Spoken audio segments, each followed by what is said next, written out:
কিবা সুধিব নি আপোনালোকৰ আমগুৰি যে এইটো আছফ আলী যে 6 লাখ টকা লৈছে আপোনালোকক গোটেই মিডিয়াখিনিক মেনেজ কৰিম বুলি আছফ আলী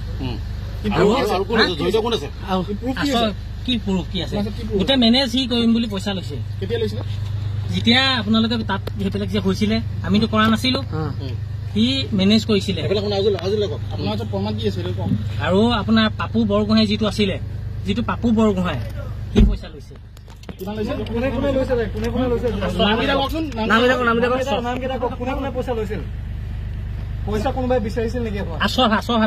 আছফে বিচাৰিছিল আছফে মেনেজ কৰিম বুলি কথা পাতিছিল আপোনালোকে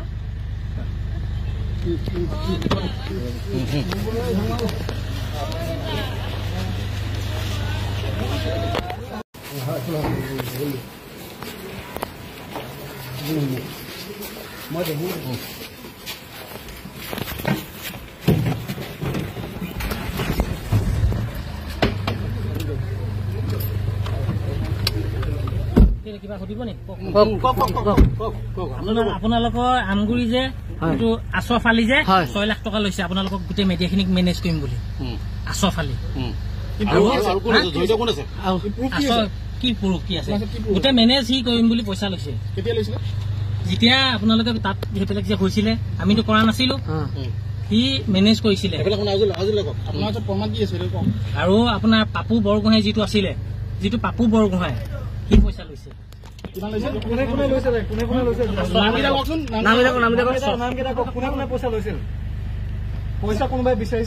আছফ আলী আছফে বিচাৰিছিল আছফে মেনেজ কৰিম বুলি কথা পাতিছিল আপোনালোকে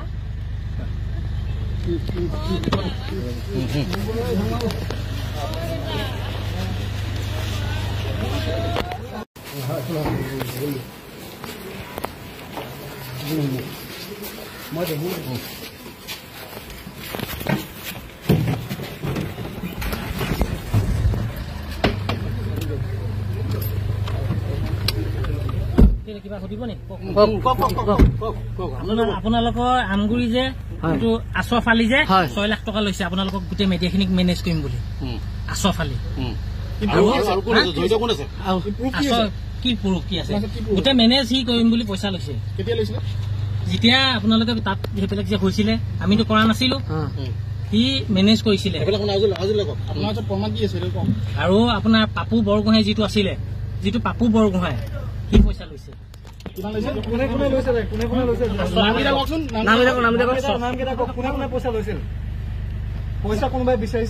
আছফ আলী আছফে বিচাৰিছিল আছফে মেনেজ কৰিম বুলি কথা পাতিছিল আপোনালোকে